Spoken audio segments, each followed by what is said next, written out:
And that's by which 3 parks, I want to read this because I don't want to trip over myself. We're starting the process by which 3 parks will be hearing candidates that are running for local and state offices in this year's elections, and then deciding whom we want to endorse. We'll hear from candidates at one meeting and vote to endorse them at the following meeting. So let me run that through you. There are going to be 4 such meetings.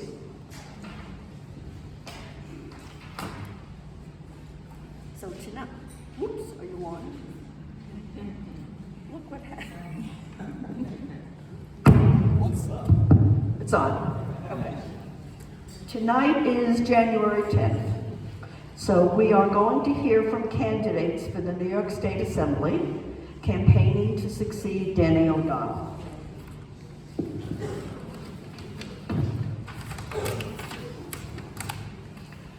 And you will be hearing from Michael Lasher, Eli Northrup, Melissa Rosenberg, and Barry Weinberg. Their bios, you're going to be hearing more about them, but their bios are on our website, 3parksdems.org, and in the January newsletter. And you can go back and read all those bios between now and the next meeting. So, you will be endorsing them on February 14th. On February 14th, you will be hearing from candidates for the New York State Districts 30 and 47, the State Committee, District Leader, the female District Leader, and the 3 Parks Membership Director. And you will vote to endorse your candidate the weekend after on February 21st. On February 21st, you will be hearing from candidates for civil court judge and judicial delegates. And you will be voting to endorse them on March 13th. Are you keeping up? Are you keeping up with all of this? Then on March 13th, there will be candidates for the 23-24 Board of Directors of 3 parks. And you will endorse them on the same night. And then the endorsement process will be over. Also, on each of these nights, we'll be hearing from club members wishing to express their support for a particular candidate. You had your hand up there? Yes. What about Congress, which is up this year as well? And do we have I don't have the lines? answer, but I heard it. Where's Dan? Answer the lady's question. What about congressional candidates this year? I mean, we're definitely going to have at least 2 congressional candidates. If there are challengers, so that we will have them as well. At the moment, I'm unaware of any challengers to the 2 incumbent Congress members, Jerry Nadler and Adriana Espriat. And Yeah, we Mary. have lines yet. We don't have lines yet, although that's true, Mary. The likelihood is that they're unlikely to alter the lines in Manhattan. The potential for entering any changes to the lines is likely to be in Westchester and Long Island, where they will have a greater impact. So it's unlikely there'll be any changes to the districts that would impact us. That's what I hear. Back to you. Thank you very much. Just as a reminder, in order to be able to vote to endorse, you've got to be a member in good standing of the club.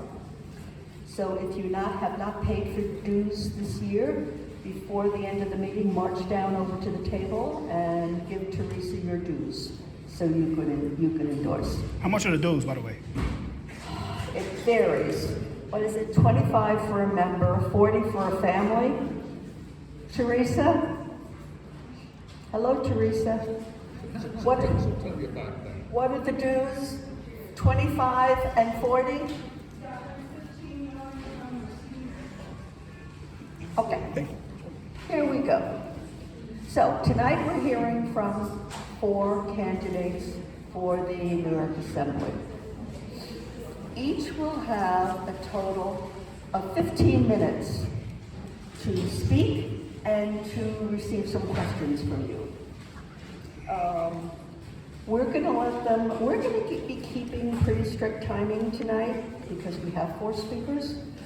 And we're starting early, but I don't want to end late. If we start early, we'd like to end early. And Corinne is here. Stand up, Christine. Corinne, Christine. Let them see the signs. We don't want to be disrespectful to our candidates' remarks, but we have to let them see these signs. Okay. As far as the questions are concerned, I'm going to ask you to show some restraint as well. 1 minute per question, please. No 5-minute background and opinion and then ask your question. No. 1 question, 1 minute for your question. Keep it simple. I'd really appreciate it. Okay, so we are now starting with Micah Lasher.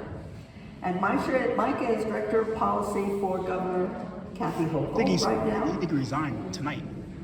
He's resigned tonight. You resigned tonight, right, bro? Could you just wait? Sorry, I'm just thinking.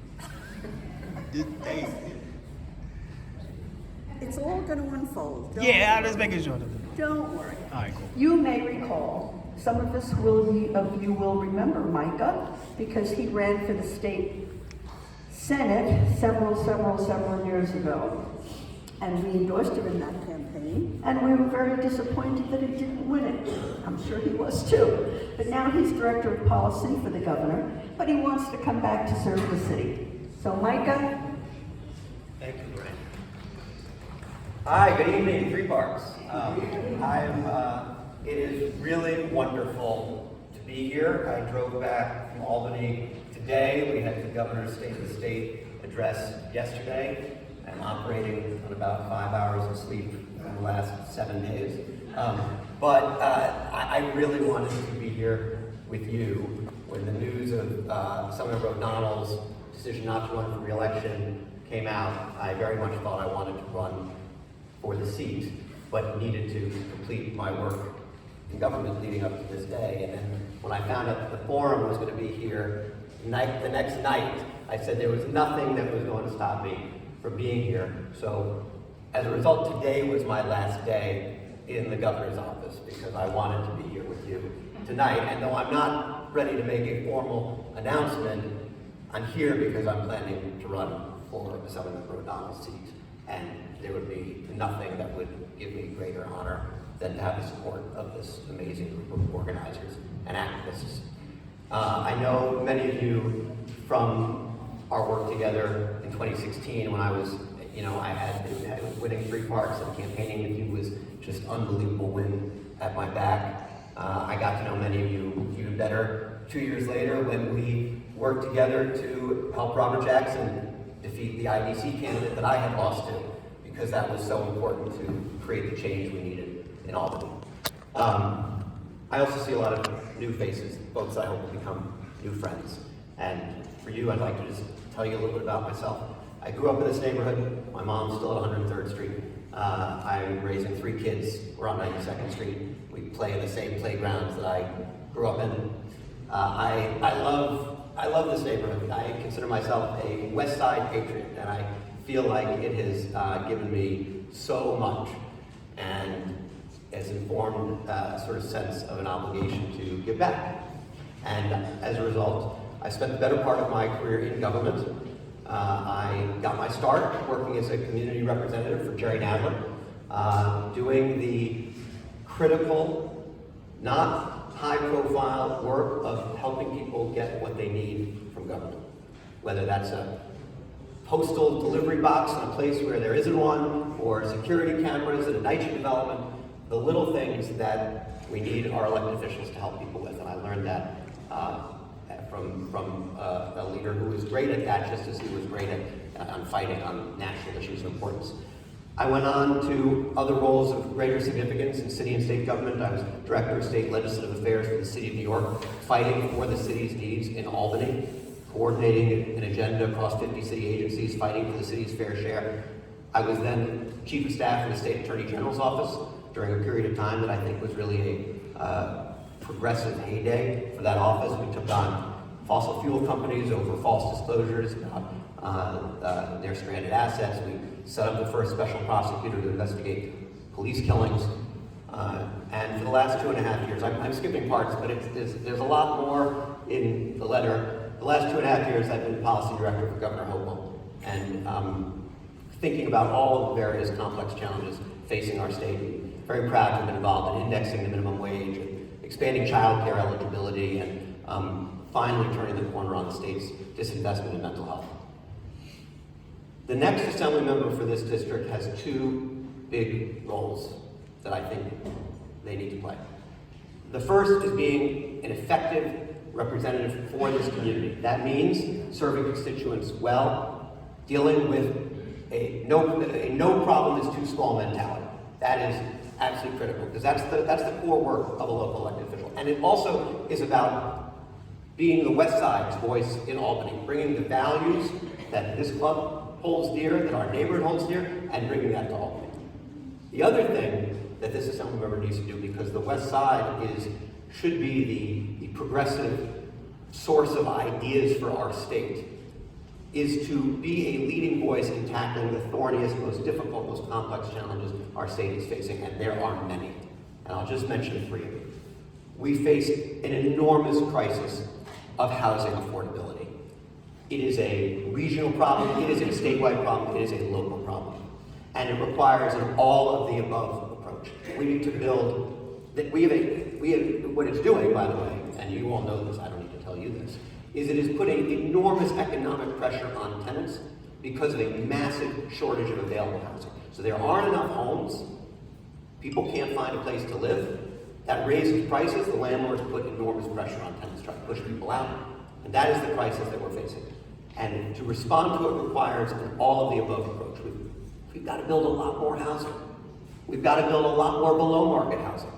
We've got to help people who are homeless or on the precipice of homelessness with financial assistance so they can afford housing. And we've got to protect tenants in the homes they have. We have to do it all. There's this debate over, should we do good cause eviction? Should we do housing access vouchers? Should we do more supply? We have to do it all. That's one. And I've been working on those issues since my time in the AG's office when we went after landlords for deregulating apartments and brought apartments back under rent stabilization. One of the first criminal cases successfully brought against a landlord for tenant harassment, and there's no issue more important to this community and to the state and to the economic future of New York.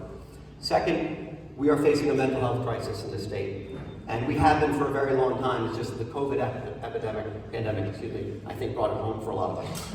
And we need to begin the hard work, and we have begun, and I've been very proud to be part of beginning the hard work of turning the corner of decades of state disinvestment in mental health. We put $1 billion last year, and we've got so much more to do. And if I had the honor of representing this community in the State Assembly, that is work that I would look to continue to do. And lastly, we have a major fight on our hands to protect democracy. We've got to strengthen our democratic systems here in the state, how elections run, how our government works, and we have to protect our state and our values and our rights and our laws from a right-wing regime in Washington, Supreme Court, hopefully not, but maybe a future president who is determined to take them away. And I was involved in the legislative response to the Dobbs decision and how we protect reproductive freedom in the state from a reactionary Supreme Court. And I was involved in the legislative response to the Bruin decision, which turned our gun safety laws upside down, and we crafted strategic, thoughtful legislation to protect New Yorkers when the Supreme Court was saying, was being reckless in their disregard for our safety. So the next assembly member for this district has an enormous amount to do. I believe I bring to the job some experience and some skills that might enable me to do it effectively. And this club, I know this club is not just an amazing partner in a campaign, but this club is an amazing partner in organizing for change in Albany. And I would be honored to have your support in the campaign, but equally as important, if I'm fortunate enough to represent the district, I would want your partnership and your help delivering on a shared agenda in Albany. Thank you very much.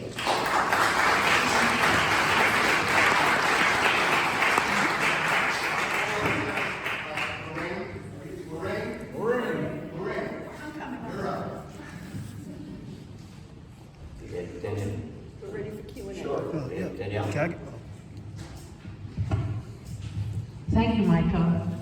Always a pleasure to have you here. There are approximately 80,000 rent subsidized apartments lying fallow in New York City. We try to warehouse lying fallow. It would be great if Mayor Adams could force the landlords to make those available. That would put a huge dent in homeless people and the refugees who are pouring into the city. And I'm wondering if in the Assembly you could force the mayor to do something about that, please. Sure. Well, I think that when you think about the issue of vacant apartments, it is not, I think, disconnected or not unlike the issue of the Metro Twin, as an example, or the issue of scaffolding that gets left up for years, or the issue of vacant storefronts. At the end of the day, landlords do what is in their economic self-interest. And what government's job is to do is to put their thumb on the scale for people. And if we want change, we have to change the economics of what it means to keep an apartment vacant, a storefront vacant, what it means to leave scaffolding up for 20 years, what it means to leave the Metro Twin a hollowed out shell. And I know there are people in this room who've worked on all of these issues. And so, Danielle, I think that on each of them, and they're complex. I mean, I don't want to, there's not a one-size-fits-all solution. But I think on each of these, what we have to do is increase the costs to the folks that are engaging in this bad conduct of continuing to engage in bad conduct and make it not something that works economically for them to continue doing something that is hostile to the interests of the community.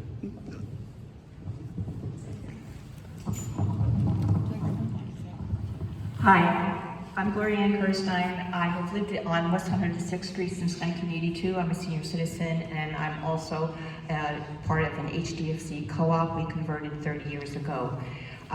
We have here in the district 79 HDFC cooperatives representing over 1,300 households. All were incorporated, most of them in the first generation in the 80s and 90s when nobody wanted to live in our buildings because the landlords had left them in such bad straits and we had high crime rates and low-income tenants. What we're facing in 5 years, and this is my question to you, is the damn tax cap, which has kept us financially afloat because we inherited such terrible buildings that we had to fix.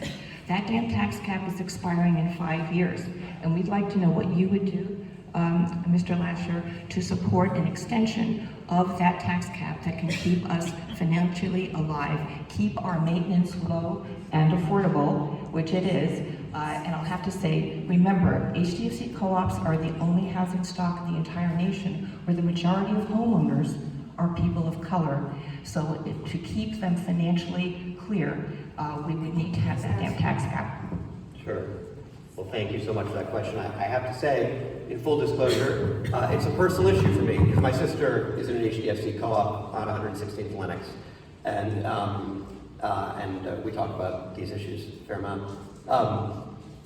You know, I think it's important to recognize that HDFCs are they're almost an idyllic, in concept, they're almost an idyllic version of what we want to do with housing, right? That these are communities of residents who came together in blood, sweat, and tears and made viable, cooperative, affordable housing. You know, in the last few years, there's been an enormous rise in conversation about social housing. HDFCs are social housing, and they've faced enormous challenges. They've faced enormous challenges, and I think that, you know, I guess it's maybe a simple answer, but what government needs to do is help. And, you know, with regard to the damn tax cap, it needs to be reauthorized, and it should be reauthorized without ultimatums, without imposing on HDFCs, you know, the heavy hand that is going to diminish the culture and the work and the quality of housing. And I think government, you know, I don't think government gets great marks for what it has done over the years to make the HDFC project a success. I think HDFCs have succeeded, frankly, in spite of government, and it's not something I think to write home about. But that can be changed. That can change going forward. And I think what our government needs to do is renew the tax cap and provide help and assistance, not demands and ultimatums. Go back to this side, Bruce. Yeah, hi. I have a couple questions related to your biography. I noticed that you mentioned that you worked for the city, but you did not mention that you worked for Mayor Bloomberg and as his chief lobbyist promoted policies that opposed tenant protection, opposed to the millionaire's tax, and supported charter schools. You also seem to have omitted the fact that you worked for Students First New York, which is the chief charter school lobby in the state. Now, I would like to know how you square that with calling yourself a progressive Democrat. Bruce, I appreciated that question when you asked me in 2016, and I appreciate it again this evening. Just to be clear, there's a lot that's not in that biography because I've done a lot. And there were only so many pages I wanted to expend. But let me answer that very directly. I'm incredibly proud of every day I spent working in government. Every day.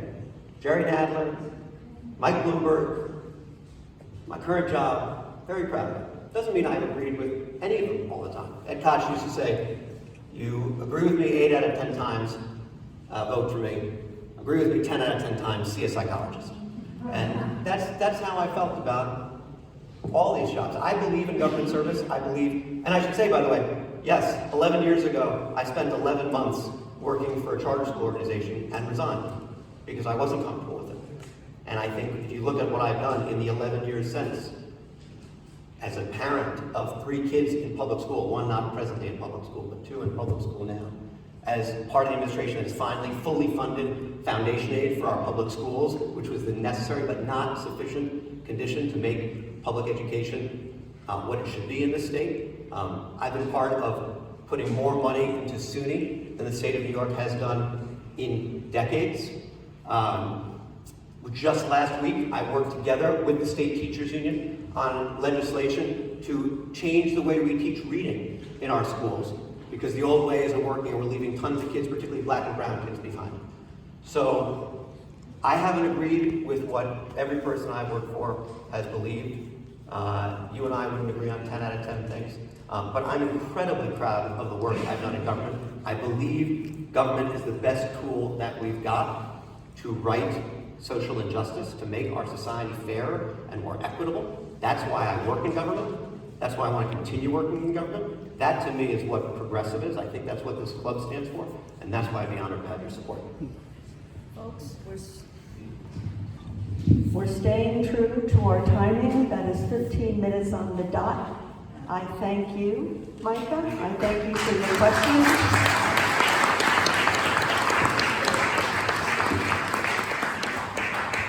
Our second candidate tonight is Eli Northrup.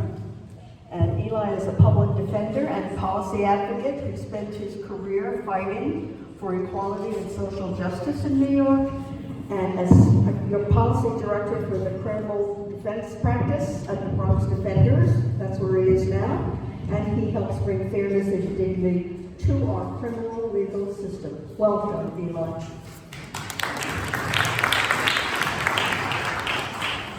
Thank you, everybody, and it's nice to meet most of you. I don't think I know many people in this room, but I really appreciate the opportunity to introduce myself and to talk a little bit about who I am and my vision for the 69th District.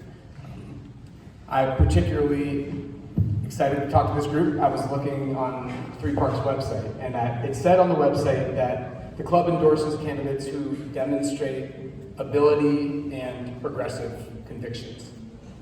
And I believe that I am such a candidate. I'm new to politics, but representing people is what I've done for my entire career as a public defender. As Lorraine mentioned, I'm the policy director for the criminal defense practice at the Bronx Defenders, which means I lead a team of advocates. We go up to Albany, we go to city council, and we fight to make the criminal legal system a more just and compassionate place. And for the last 10 years, I have stood next to and fought alongside people facing criminal charges in our city's courts. So I've seen the way that the system treats people who don't have any political power. And I've seen how outcomes in cases are dictated largely by somebody's race or the amount of money that they have in their pocket. And that didn't sit well with me. So about 5 years ago, I started to go up to Albany to advocate for more systemic change. And along with many grassroots organizers and advocates, I've been part of a number of successful campaigns in that respect. I was on the steering committee for the campaign to change our bail laws and reform our bail and discovery laws in New York. I have worked to reduce the population of Rikers Island, which I believe is the largest public health hazard in our city and needs to close. Everybody who spends time in that place comes back to us less stable than they were before. It makes our city a more dangerous place. I worked on the campaign for Clean Slate, which is a law that was passed this past year that expunges past criminal convictions so that people can move on from their criminal history and get jobs and family, and jobs and education and contribute to their community.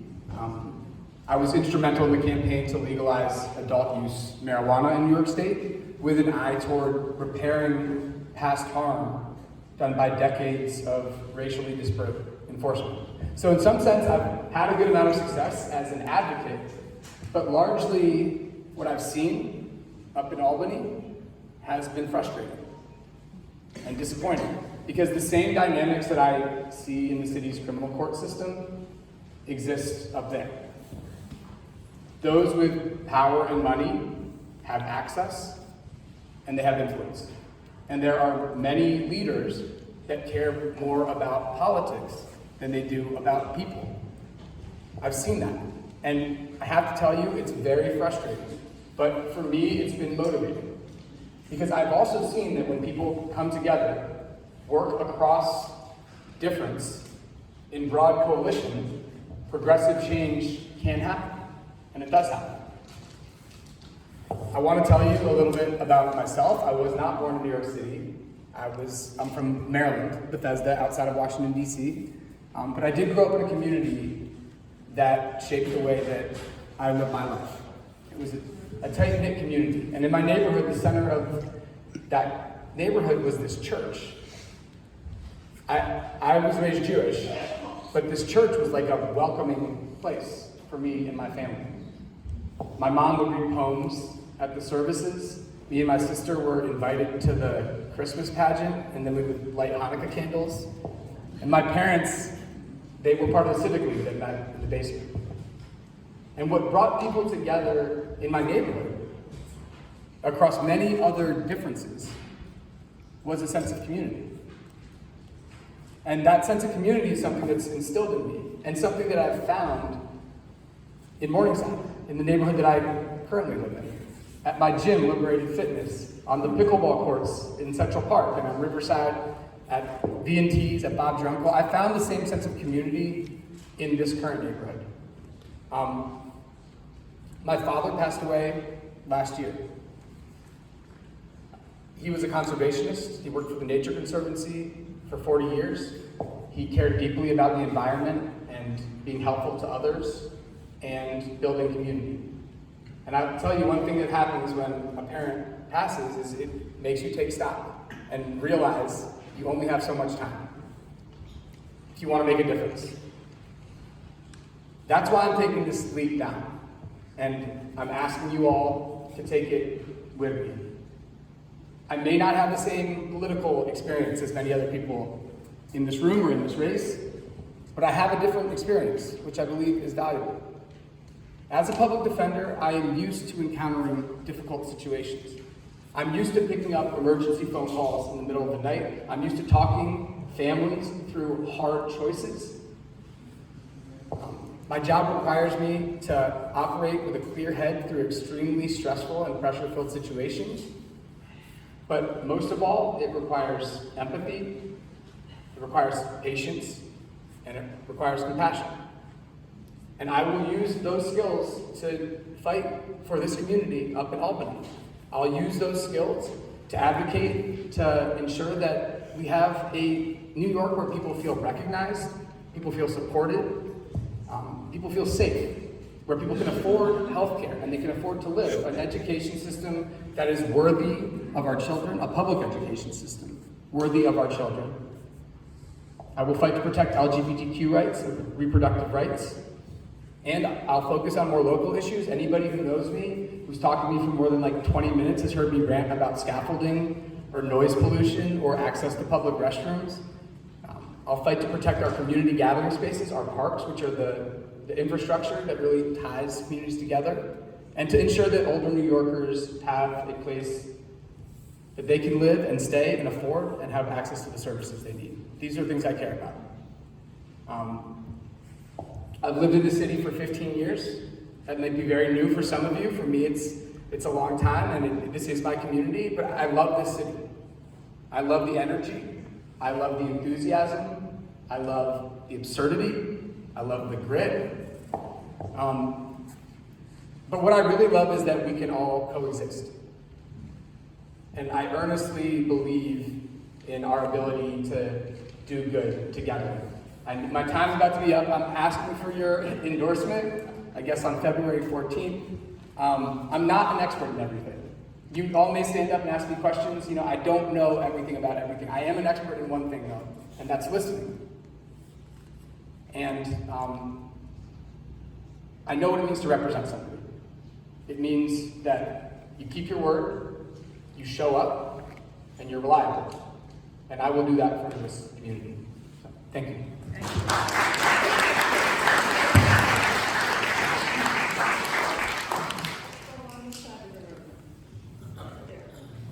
Yes. Yeah, I very much appreciate that you would be a champion for criminal justice, but we do have a few other problems. And Mika listed housing as number one. I'd like to know if you are for good cause eviction right to stay legislation and increasing the supply of truly affordable housing. Yes. What's your name? My name's Renee. Hi. I'll make it easy. Yes, I'm for good cause eviction law. I would support it. I would co-sponsor it on the first day, and I'd fight to make sure that it's passed. I'm for increasing the supply of truly affordable housing. I'm not an expert in this field. I have talked to many people who are. I would rely on their expertise. I know affordable housing is probably the most important issue facing this city, and obviously this neighborhood as well. So, short answer is yes. And I would work to learn more about it and advocate for it. Yes? Hi there, nice to meet you, Eli. I'm Dan Cohen, I'm the district leader for this club. The New York Times recently reported that the Bronx Defenders took a strong position on Israel. There was a population that was for it, there was a population that was against it, and there was a population that was for the statement that the Bronx Defenders issued. There was a population against the statement that the Bronx Defenders issued. And then there was a group that sort of, I guess, was neutral. Which group were you in? And can you briefly explain your reasoning on that? Yeah, it's been a difficult time in my office. I can tell you that. Well, let me just first say, what happened on October 7th was devastating. People are hurting. I have many friends who are hurting. I think that people in Israel deserve to live in peace and in dignity, and every hostage needs to be brought home. I also believe that what's happening right now is unacceptable. There are thousands of innocent people right now who are being killed. If you're asking about my opinion on the issue, It is not the opinion of the Bronx Defender statement. I was not part of the statement by the management or the union. I'm not in the union. I used to be in the union. I'm no longer in the union, nor am I part of the management. So I'm not part of that. What I feel like is very unfortunate about that is that we do incredible work every day for the city of New York and for the people that live here, for people that can't afford attorneys. We represent thousands of people each year, and I truly believe in our mission and the work that we do, and my colleagues. I believe in my colleagues. And I would just say that that's what I wish the focus on was with respect to the office that I'm in. Just to be clear, there was a group that was for the statement, a group that was against the statement, and there was a group that was neutral. Which group were you in? There's no, I believe you're referring to the group within the union. Yes. And I'm not in the union. So I was not part of, I was not asked to comment on the statement, nor was I asked to be a part of it in any sense, because, and I still work in the organization. Okay. But yes, thank you for your question. Thank you.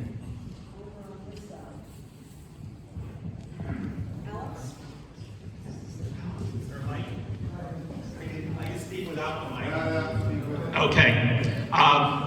My question is about education. Our district doesn't really have a specialized high school in this district. I'm talking about schools like Bronx Science, Brooklyn Tech. I'm a graduate of the High School of Art and Design, okay? And that school provided skills to anybody who didn't go to college and could go out there and get a job. We don't have anything in our district. Would you push for some sort of a school like that for the 69th Assembly District? That's interesting. Actually, my campaign manager, Simone, who's here, she went to Bronx Science, and I have a number of friends who went to that school and some of the other specialized high schools. I think it's extremely... There you go. We got an alumni event right here. I think it's very important that people have the ability and access to go to a specialized high school.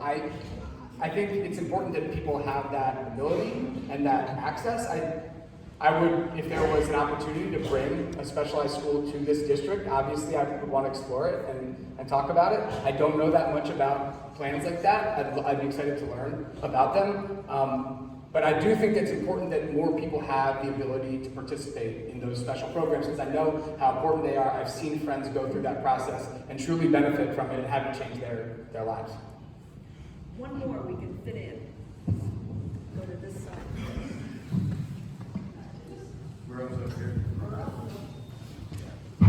Israel, all this stuff is very important, but I have a real quality of life thing, scaffolding. Yes. And I Talk to me.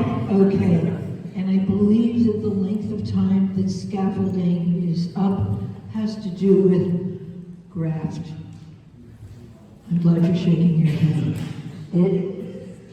It's bizarre. What can you do about it?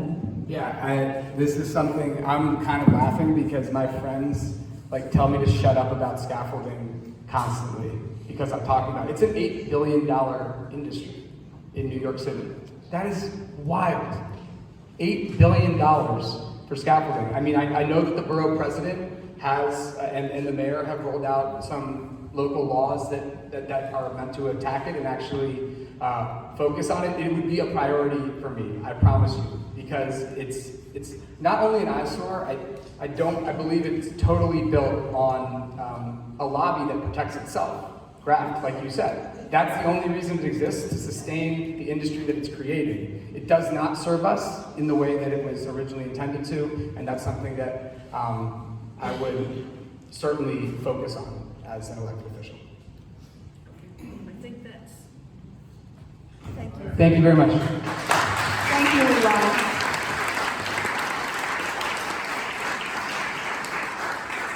Did Melissa get here yet?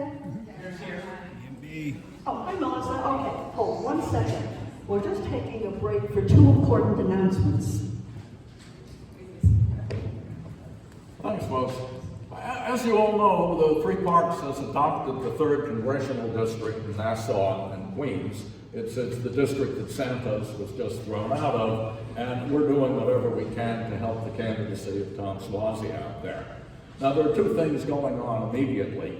The first, we're doing postcard writing, We have a list of young voters, young Democrats, who voted in the last presidential election, but then skipped the last congressional election when Santos got elected. And so we're sending them postcards just to remind them that this coming election, the special election in February 13th, is as important as the presidential election.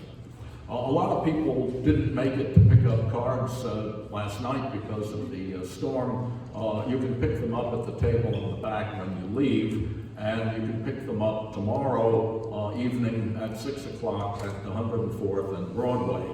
We'll be out at 104th and Broadway every Monday and Thursday through to the first week in February, and you can pick up cards and then bring them back at the next Monday or Thursday. We're also asking for contributions for postage, and I know that postcard writing isn't something that everybody wants to do, but if you don't want to do it, you can adopt a postcard writer. It's like adopting a whale. And all you have to do is put money in the collection can that Lynn has in the back to buy postage stamps. And you buy the postage stamps, and the adopted postcard writer will then write the cards for you. You don't have to exchange photographs, you don't have to show them around when they come to town, you just have to put money in the can.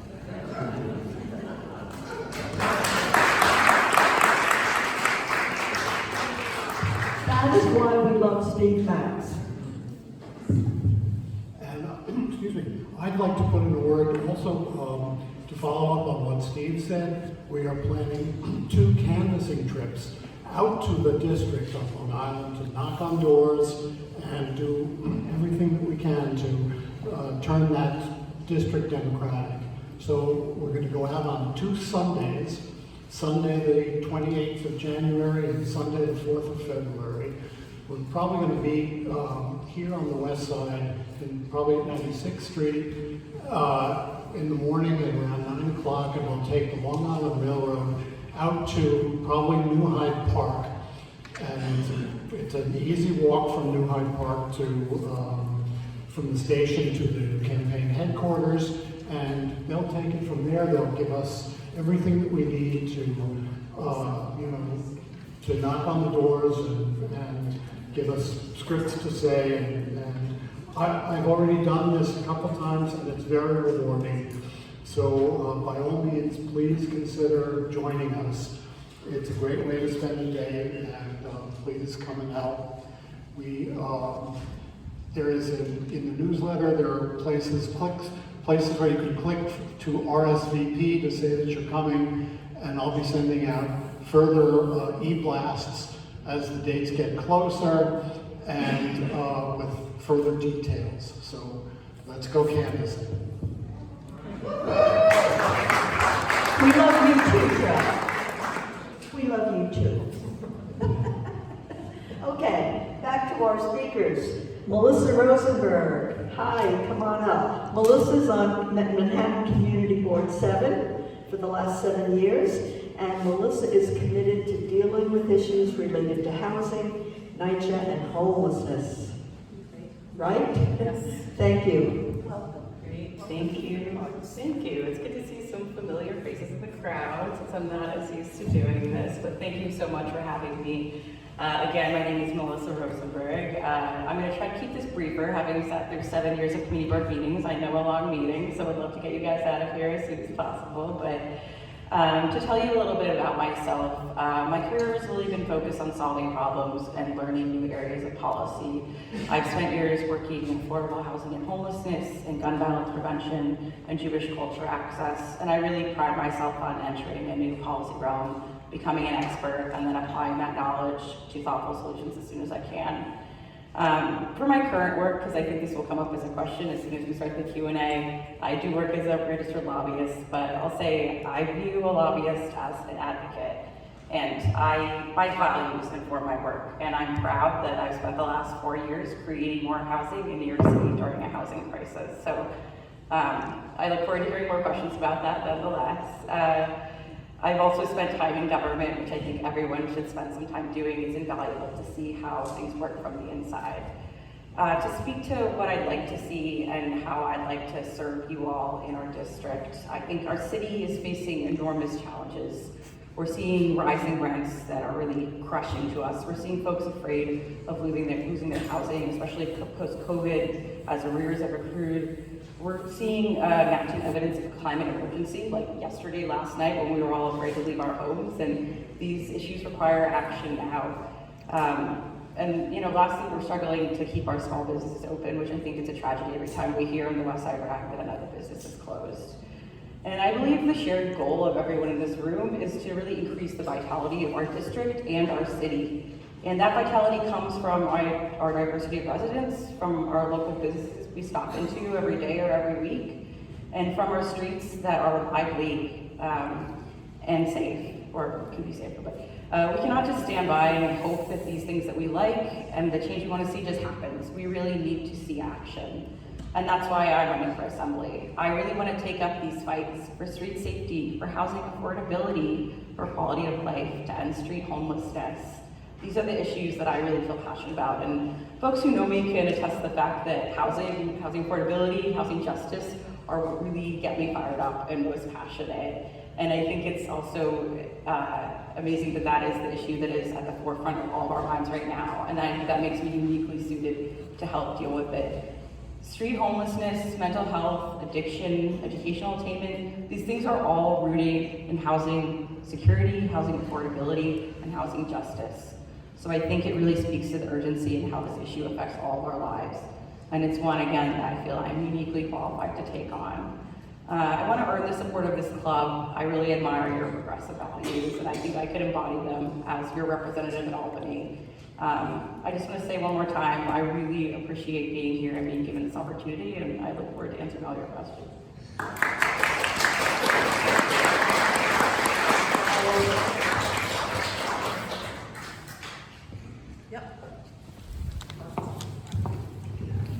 Thank you. My name is Sadafe. I've worked on homelessness in the city too. I just want to ask, in your opinion, what causes street homelessness and how do we go about solving street homelessness concretely? Looking at New York City shelter system, and why do we create shelter system? It's a great question. I mean, I think a lot of street homelessness is tied back to the quality of our shelter system and folks being afraid to seek shelter in it because of conditions that result from crowding, violence, and a lot of it results from lack of mental health care and substance use services. So, I mean, just today I was at, I don't know if you guys know this organization, Broadway Community up on 114th, and they have an amazing model that focuses on creating respite beds. So beds in houses of worship that can provide wraparound services and really address people, meet people where they're at on an individualized basis. So I would seek to expand these models that work, safe havens work, having a street outreach that's intense works. We need to encourage the state and city to put more resources into what works and use really an evidence-based approach. And that is investing in the nonprofit. I don't know what. Are we investing in Broadway? What's the solution? I didn't get. Sure, yeah. I think it's the city funding programs that give contracts to nonprofits, but proven models. So Safe Havens are a proven model. And of course, I only would support these contracts going to proven nonprofits that provide good services. And I think they need to be closely monitored by the city and state that they're doing so. Is there a hand up over here? Yeah. Elizabeth? Hi. Oh, Madeline. Hi, I just want to be transparent. Melissa and I were on a community board set together. She was housing chair and I was chair for task force for public housing. She knows the things, the issues we are going through, but my question is, not only Douglas House, citywide, we have been neglected, defunded, and just not thought about. There are programs, people want people to change and talk about the crime-ridden public housing and we should tear it down. I read a lot of blogs. So my question is, how do anybody expect anything to happen when you don't invest in the communities that need it more than others? You have so many in these communities that need you all, but we are not getting that. We haven't for decades. I've lived in Douglas houses. My family has moved to Douglas houses since 1957. I moved out for 4 years and came back. This place went to, can I say that word? So I didn't understand it, and it took me years, and I'm thankful for Melissa, and as well as Barry, the next candidate coming up. He's on community board, and I just want to be transparent with that too. He and I work together on different public housing issues. So I'm not endorsing anybody today, but I want to know what you all want to do as a candidate to invest in public housing. Yeah, I mean, thank you, Marlon, for the question and the kind words. I mean, the most obvious first answer is pushing for more state and federal resources for public housing. There's extreme needs for capital repairs, and I think when folks feel like their homes aren't being respected, it doesn't breed a feeling of feeling like your city or state or country respects you. And then, you know, next I think something like that you are doing, which is amazing, is youth services that really engage folks when they're young, get them passionate about something, and then keep them focused. I think there's a lot more we could do to make sure services are reaching not only just seniors in NYCHA, but younger people, folks who are underemployed. I think there's a lot of ways that we could work current residents into helping their neighbors in NYCHA, and we could invest more in making sure that happens.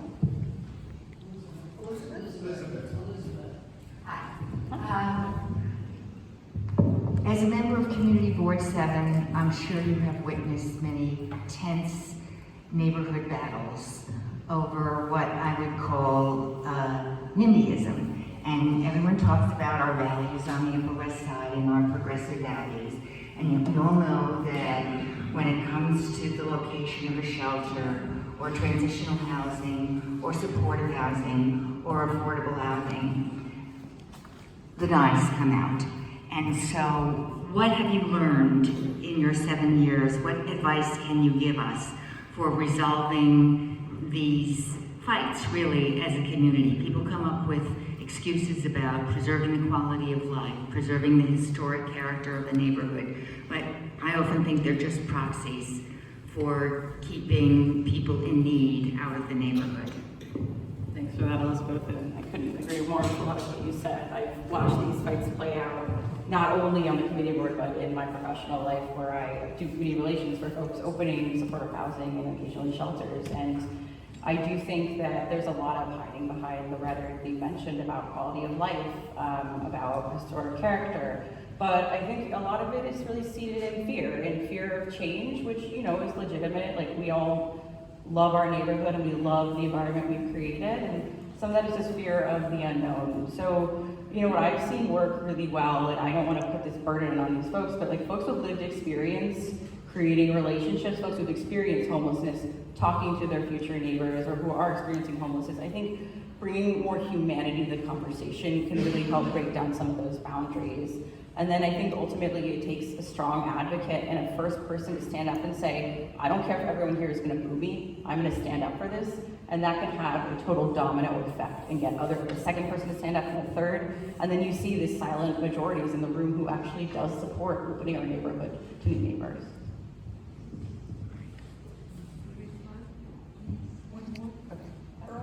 Hi, my name's Earl Kimmick. I was wondering if you would champion the New York Health Act.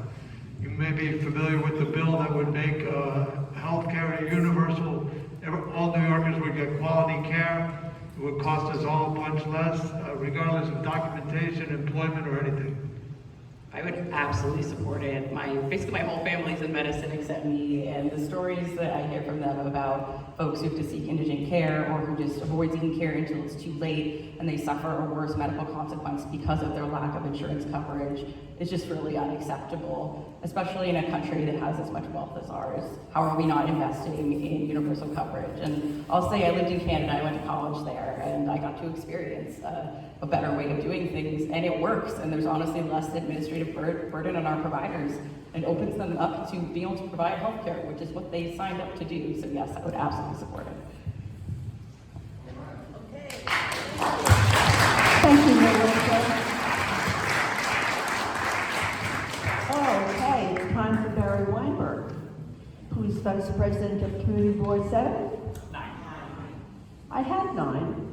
I read 7. Go figure.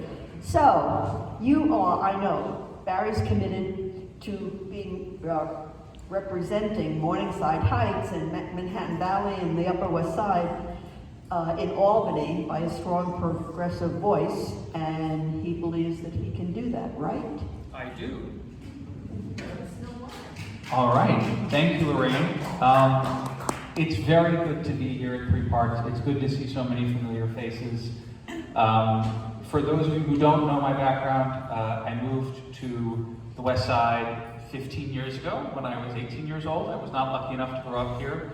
I grew up in Indiana, and in a place that was very different, and in a place that had very different values in some ways, and I hated it. And one of the things I learned there was that if you don't like something, you have to work and talk to people and mobilize them to change it. And so within, I think, a month of being here in Morningside Heights, at that time, I was involved in the campaign to flip the state senate in 2008, which we did. We won that battle, and then we quickly lost that war for a while. But I have been active and involved on the West Side for all of the 15 years I've been here. For the past 4 of those years, I have been chair of Manhattan Community Board 9. I've been on that board for 11 years. And in that time, I have spent way more hours than I can count dealing with the very nitty-gritty, on-the-ground, granular, rubber meeting the road of the challenges in this community and what it takes to actually unstick every choke point along the way to get a solution to a problem. I have spent much of that time on the Housing, Zoning, and Land Use Committee. And I think we all know and have all heard about the crushing burden that rising housing costs are placing on everyone, whether it is because they are paying them or whether it is because their landlords have been harassing them because they believe they can make more money by kicking them out, whether it is through HPD's depredations on HDFCs, or whether it is through the city's systematic disinvestment in NYCHA housing along with the state and federal government. Housing is the overwhelming issue of our time, and it is something that I have spent a large amount of my time on. I think that, you know, someone has mentioned an all-of-the-above approach to housing, which sounds good and is factually true, but as a community board member, every time I have heard that, I see that we get the parts of all of the above that benefit large, wealthy developers, and the parts that would actually change things on a wide scale, like in the 30% of this land in the city that is zoned for single-family housing, never seem to actually happen. So one of the things I would like to see Albany do is to pursue a minimum density allowed on residential land. You know, a lot of people have talked about lifting the FAR cap at 12, which would be very, very tall buildings.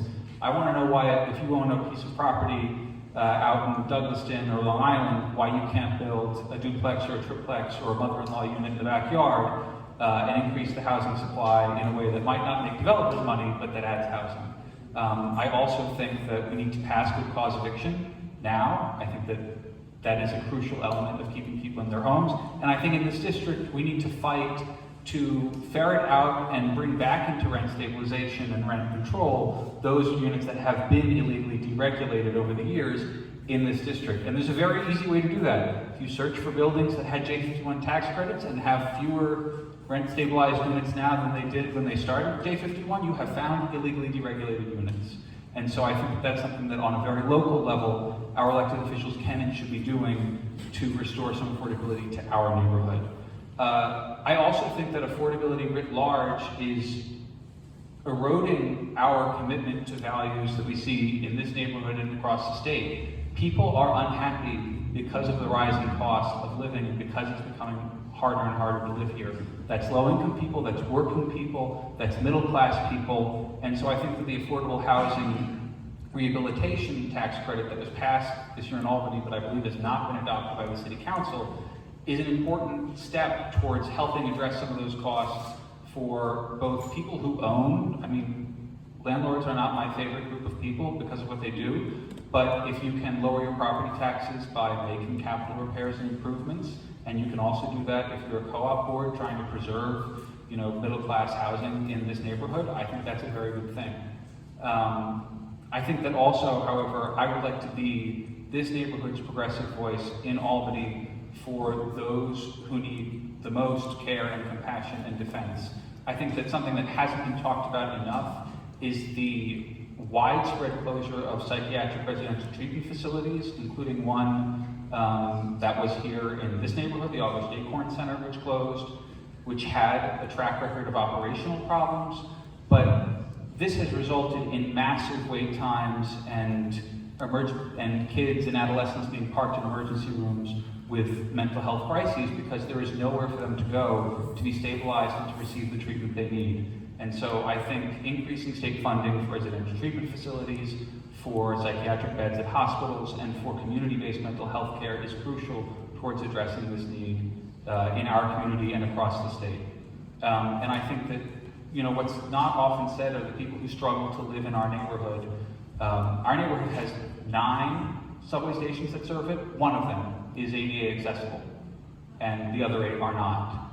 And the MTA has a plan that is moving far too slowly to address that. We have, I think, about 10 officially funded NORCs, naturally occurring retirement communities in this neighborhood, like at Red Oak and at Goddard. And we need to be doing more to make those not just places for socialization and for meals, but to truly include wraparound services to help the elderly who are facing the same problems that we all are, but with fewer resources sometimes. So I want to be not only the progressive legislative voice for this neighborhood in Albany, I want to also be one of the people with a bully pulpit on the ground who can turn to groups like Free Parks, block associations, the HDFC Coalition, public housing residents associations, and others to actually bring some power and agency and organizing back to this community to bring people in the room and to help them be part of that solution.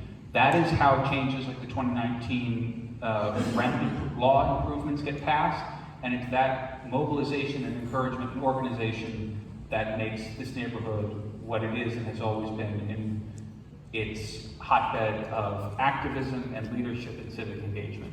So I welcome your questions, and I hope to earn your support for Assembly.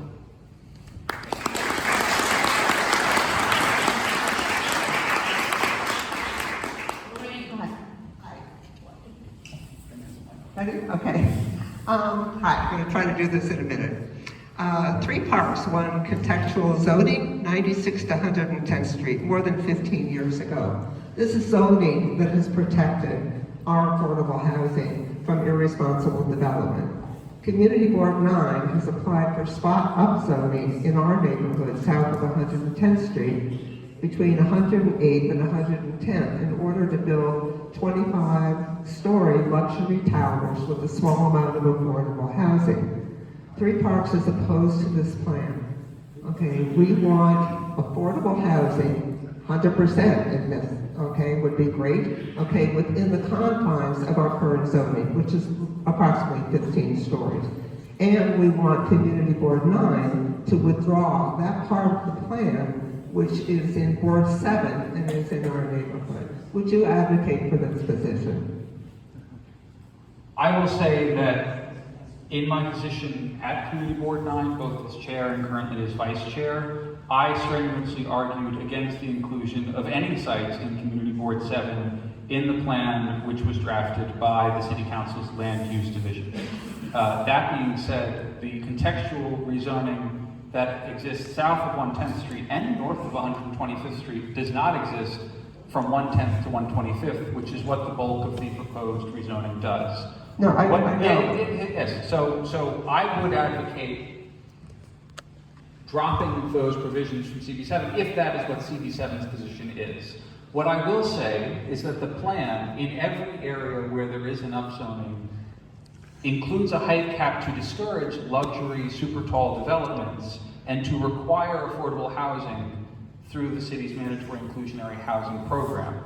I think that it is incumbent upon folks who are involved in paying attention to this neighborhood to work with owners, and I think the sites you're talking about are one-story retail spaces, to make sure that whatever is developed there not only is 100% affordable or contains a significant majority of affordable housing, but also can contribute to improving accessibility at the subway stations in the immediate vicinity, which is what Community Board 9 has been doing with the property owners of the site at 125th Street. But Board 9 is an applicant, okay, an applicant Yes. for this rezoning. So will you advocate Board 9 taking that part that belongs to Board 7 in the Three Parks area, okay, out of your rezoning plan? And the second question with this, if taller buildings are going to be built, despite our objections to them, okay, Three Parks is demanding that 50% be affordable. Would you advocate for that position as well? Absolutely, I would advocate for 100% affordability, and Community Board 9 continues to have the stated position that it is not our attempt or business to rezone anything outside of our borders. That is It's the in the application. We will not rescind the application, considering that it covers 98% of it is in CD9, but we will, not object if the sites in CD7 are removed at the City Council or City Planning Commission level. Thank you. Rochelle. Hi, I'm Rochelle Stearns. None of the applicants so far have mentioned the topic of immigration and the new immigrants in the city. So any one of them, I wish was asked, particularly Mr. Lasher, since the governor is in a position to do something about it.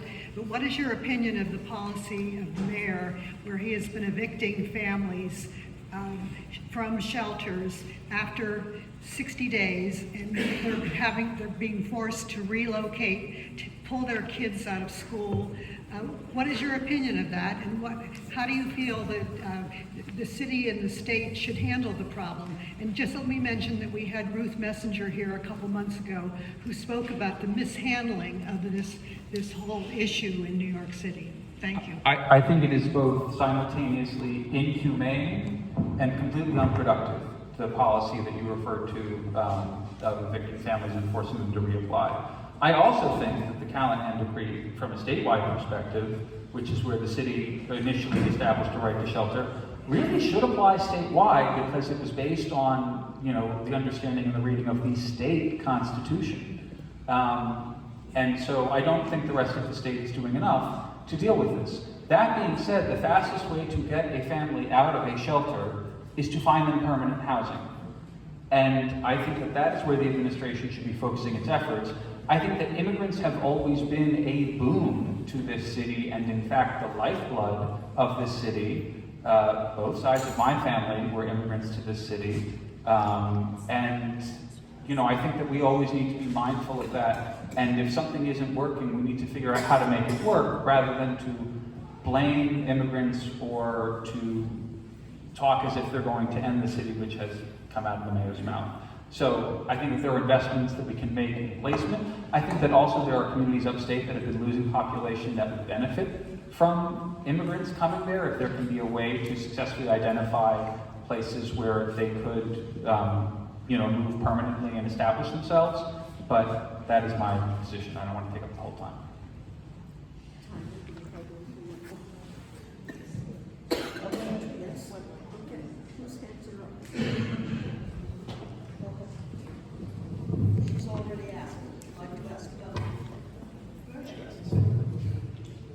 I just want to be fair. Barry and Melissa are very, very close to me, so I just want to be given equal time.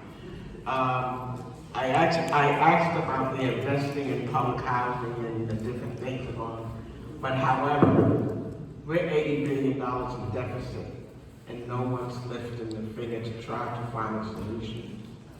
The residents are blamed for a lot of the destruction, and I'm just going to talk about Douglas houses right now. However, but nobody's doing anything to help us go forward and make it better. There are few residents in Douglas houses who can do better, but we need political support that will do better by all the administrations behind. What kind of money and what kind of things that you will put forward to make it more positive? So I have 4 parts to that answer. I will try to go through them very quickly. The first is you need money to make fixes to the physical issues in NYCHA And so I am part of a group that supports what's called the Invest in Our New York package, which is a package of revenue-raising measures that would address some of the extreme inequality and income and wealth in the state and put it towards the issues that need them most. I would advocate for some of that funding to go to public housing to address these. I think that number two, NYCHA also needs to have much better management of how it spends money to do repairs. NYCHA, you will have a leak and you will get wet plaster that grows mold, and NYCHA will cut out the plaster and replace it 4 times before it fixes the leak. And understanding the need to find root cause and address those issues before you then do a surface level fix is something, and the MTA faces the same issue with capital planning, which I won't get into. The second, or the third, would be to involve the residents, no matter, and it's not just the Residents Association leadership. Residents in the building, whether or not they're in RA leadership, can play a role in finding that solution and bringing people together. And that goes not just to the state of the buildings, but it goes to services for the young and the elderly. It goes to job placement and training. It goes to addressing other issues that folks have. And Gail Brewer is actually running a very fascinating program with an evaluation component, I think by Fordham, in Amsterdam houses to attempt to bring some of this holistic way of thinking to some of the issues faced by the residents of Amsterdam houses, starting by asking them what they think their issues are and what they need to fix them. And so I would look to that model and its evaluation by Fordham to how I would address it. And then, finally, I think that public housing was, when it opened, some of the highest standard housing in the city. And people had a lot of pride in that. And I think it was a deliberate decision by Republicans in Congress in the 1990s to starve public housing with financing so that it deteriorated and so that people would hate it. And that is exactly what has happened over 30 years. So it is not all NYCHA's fault. And I think that addressing that and bringing back some of that pride, will also address some of the issues facing public housing. Thank you. I'm getting the Thank you. Thank you, Micah, Eli, Melissa, and Barry. It was an extraordinary array of candidates that we listened to tonight, and I thank you for coming. And we vote to endorse at our next meeting on February 14th. Valentine's Day, we're voting to endorse you guys. Okay, do we have a district leader report? Very briefly. So, as many of you know, I wear multiple hats, and I'm pleased to announce that, as I had promised at the end of last year, that I'm stepping down